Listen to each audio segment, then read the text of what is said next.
Ako nga po pala si Axel. Bukas po, pumunta kayo sa City Hall. May ibibigay po ako sa inyo bilang pasasalamat ko sa pag-aayos ng motor ko.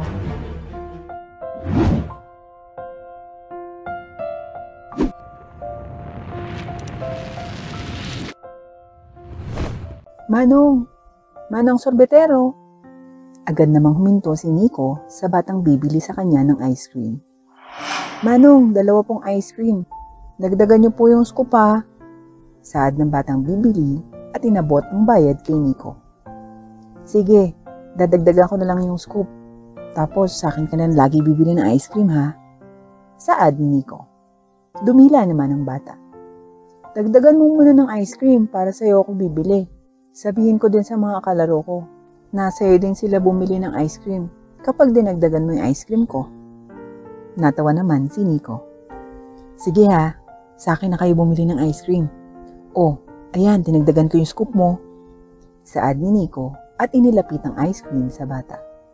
Tuwang-tuwa naman ang bata dahil ang daming ice cream sa cone niya. Yay! Maraming salamat po, Manong. Sa'yo na ako lagi bibili, pati yung mga kalaro ko. Saad nito at nanakbo na pa uwi. Napangiti na lang si Nico. Tinulak na niya ang kanyang sorbetes at nagpatuloy na sa paglalako. Winawagayway niya ang kulingling niya para malaman ng mga tao na paparating na ang sorbetero. Matagal na ang sorbetero si Nico.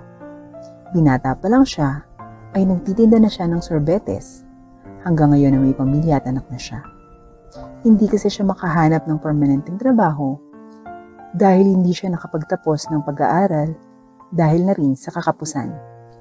Kung tutuusin, parang pamana na lamang ang pagtitinda ng sorbetes sa pamilya nila.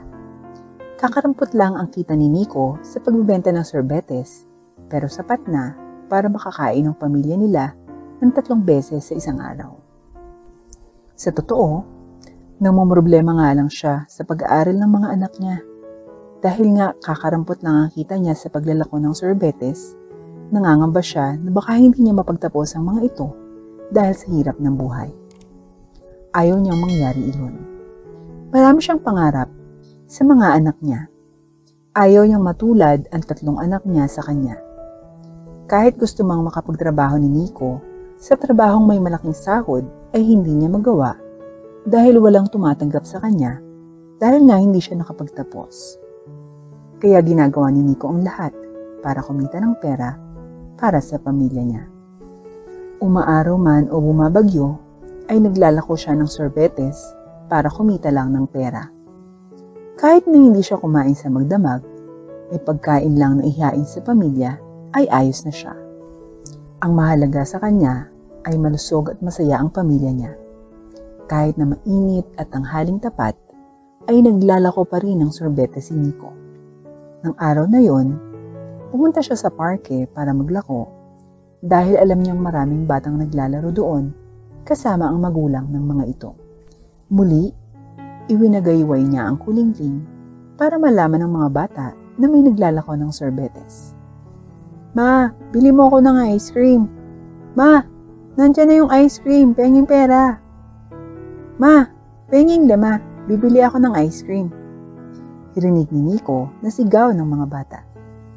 Napangiti naman siya dahil alam niyang magsisilapitan sa kanyang mga bata para bumili ng ice cream. Maya-maya pa ay lumapit na ang mga bata sa kanya para bumili ng sorbetes. Isang ice cream nga po, nasa cone. Ako rin po 1 pong ice cream. Sa akin po yung nasa monay. Saad ng mga batang bumibili sa kanya. Sumandok na siya ng sorbetes sa lalagyan niya at isa-isang binigyan ng sorbetes ang mga bata. Inabot na rin ang mga bayad nito. Nang makakuha na, ay bumalik na ang mga ito sa paglalaro. Umupo muna si Nico sa isang mahabang upuan para magpahinga. Simula umaga ay naglalako na siya ng sorbetes, kaya't pagod na siya sa paglalakad. Kasabay pa ng mainit na panahon, kaya't tagaktak ang pawis niya. Pinunasan niya ang mukha at leeg na puno ng pawis. May napansin naman siyang batang nasa isang sulok at tinitingnan siya na parang may gusto itong sabihin. Kaya't nilapitan niya ito. Gusto mo ba ng sorbetes? Tanong niya dito. Marahang tumango ang bata. Opo, kaso lang po, wala akong pambili. Sagot nito. Ninitaan naman ito ni Nico. Huwag ka nang malungkot, ililibre na lang kita. Kumuha siya ng sorbetes at ibinigay sa bata. Tuwang-tuwa naman ito. Ako, maraming salamat po. Napangiti naman si Nico. Welcome. Sagot niya pabalik. Umalis na ito at bumalik na sa paglalaro. Habang namamahinga, ay pinanood na lamang ni Nico ang mga batang naglalaro. Sobrang sakit na ng kanyang mga binti dahil halos buong araw na siyang naglalako ng sorbetes. Habang pinagmamasdan ng mga bata, ay sumagi sa isip niya na hindi niya naabutan ng kanyang mga anak na naglalaro nung mga bata pa ito.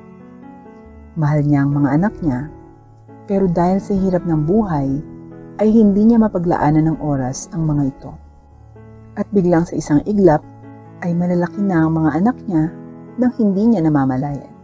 Gabi na nang nakauwi si Nico sa paglalako ng sorbetes. Naka-500 siya sa araw na yon. Pag-uwi, ay sigaw ng kanyang asawa ang agad na bumungad sa kanya. Bakit ngayon ka lang? Ginabi ka na naman ng uwi. Siguro, tama ang hinala ko na nambababae ka. Nambababae ka, no? Kaya lagi kang ginagabi ng uwi. Halos wala na tayong makain. Tapos magagawa mo pang mambabae.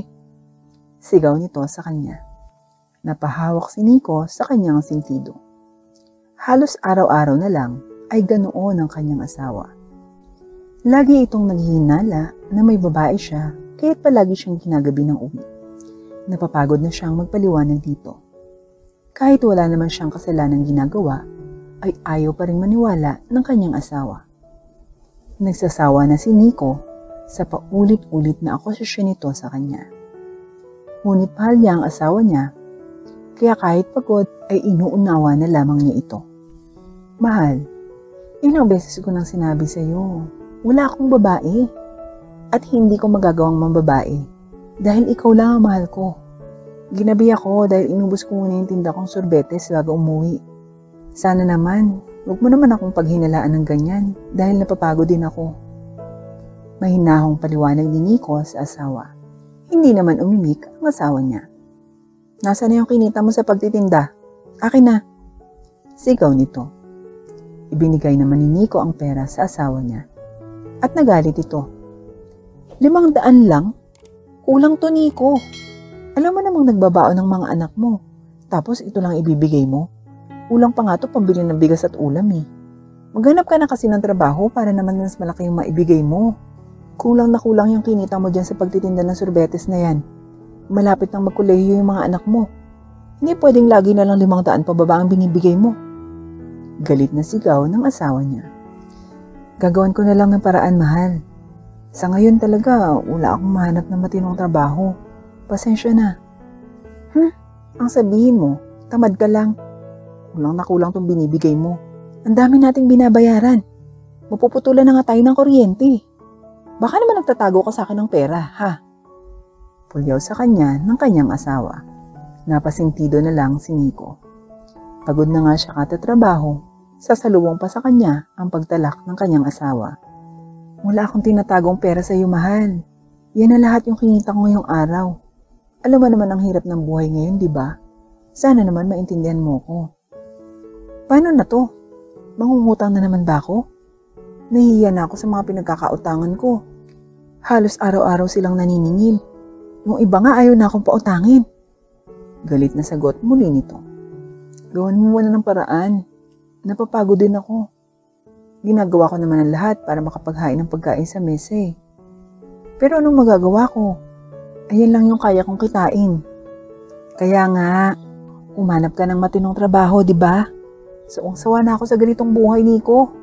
Ako na lang yung laging gumagawa ng paraan. Hirap na ako dito sa bahay. Namumroblema pa ako sa mga gastusin. Nakakasawa na. Nangako ka sa akin na bibigyan mo ko na maginhawang buhay. Pero ano tong nararanasan ko? Hirap na ako. Naluluhang sigaw nito. Ano bang gusto mong gawin ko? Ibenta ko yung kidney ko. Ibenta ko yung kaluluwa ko para magkapera tayo. Hirap na rin naman ako. Tao din ako. Pagod na ako maging mahirap. Pasensya na kung ito lang yung kaya kong ibigay. Pero sana naman maintindihan mo na nahihirapan din ako. Dahil tao lang din ako. Ginagawa kong lahat para mabigyan kayo ng maginhawang buhay. Sinasakripisyo ko yung oras ko sa paglalako para mapakain kayo. Pero ano, hindi pa rin sapat? Ano bang gusto niyong gawin ko? Hindi na napigilan ni Nico na magtaas ng boses sa asawa. Bigla namang sumingit ang anak nila. Tay, huwag mo namang sigawan si nanay. Palibhasa kasi, hindi niyo alam ang hirap na nararanasan niya dito sa bahay. Sumbat ng anak niya. Anak, huwag kang mga alam dito. Suway ni Nico sa anak. Bakit, tay? Nahihirapan din naman si nanay. Sa pag-aalaga pa lang sa amin, sa mga gawaing bahay. Iniisip niya rin kung paano kami makakakain. Pero kayo, ano bang ginagawa niyo? Naglalako lang kayo ng sorbetes. Habang si nanay, nagpapakahirap dito sa bahay. Sagot sa kanya ng anak niya. Hindi napigilan ni Nico at bigla niyang nasampal ang kanyang anak. Ang bastos mo. Ganyan bang tinuro ko sa inyo? Ang mambastos? Galit na sigaw ni Nico dito. Sarkastiko naman itong tumawa. Turo? Halos buong buhay ko nga. Wala akong naaalala na nakasama kay tatay. Wala kang tinuturo sa amin. Dahil buong buhay namin ni kuya, wala ka sa tabi namin. Iniisip ko nga na sana hindi na lang ikaw yung naging tatay namin. Para hindi kami naghihirap ng ganito. Kung sana, hindi ka ang tatay namin. Siguro hindi kami mahirap. Sigaw nito. Hindi naman nakaimik si Nico. Sobrang nasasaktan siya na gano'n ang iniisip ng kanyang mga anak. Na naisip nito na sana ay hindi na lang siya ang tatay nito. Napanood si Nico at napaluha. Pasensya na kung ganitong buhay lang ang kaya kong ibigay sa inyo. Pasensya na kung mahirap lang tayo. Pasensya na. Lumuluhang saad ni Nico. Tumayo ka nga dyan, Nico. Huwag mo kaming dramahan. Di mo kami makukuha ng kadramahan mo. Sigaw ng asawa ni Nico. Stephen, Jenny, pumunta kayo sa kwarto nyo. Mag-uusap kami ng tatay nyo. Utos ng asawa ni Nico na agad namang sumunod ang mga anak nila. Tumayo ka nga dyan, Nico. Huwag kang magdrama dyan. Sigaw muli ng asawa niya. Ngunit hindi napigilan ni Nico ang mga luha niya sa pagtulog. Pasensya ka na, Maricel. Hindi ko natupad yung pangako ko sa'yo noon. Pero sana bigyan mo pa ako ng pagkakataon. Pinapangako ko sa'yo. Gagawin ko ang lahat para mabigyan ko kayo ng maginhawang buhay. Ikaw at ang mga anak natin. Saad ni Nico. Oo, sige. Sana to pa rin mo yung pangako mo dahil nagsasawa na ako sa buhay nating to. Saad ng asawa ni Nico.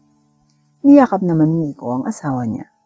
Mabuti na lang at nagkaayos sila matapos nilang mag-away. Nagpahangin si Nico sa tapat ng bahay nila dahil napapagod na siya sa buhay.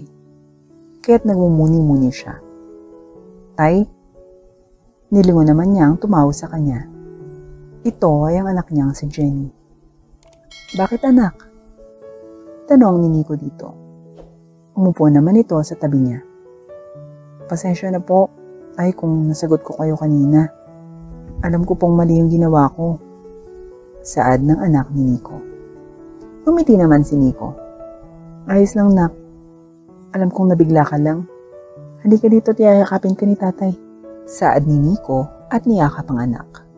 Niyakap naman siya nito pabalik. Natutuwa naman si Nico dahil kahit papano ay nakasama niya ang anak.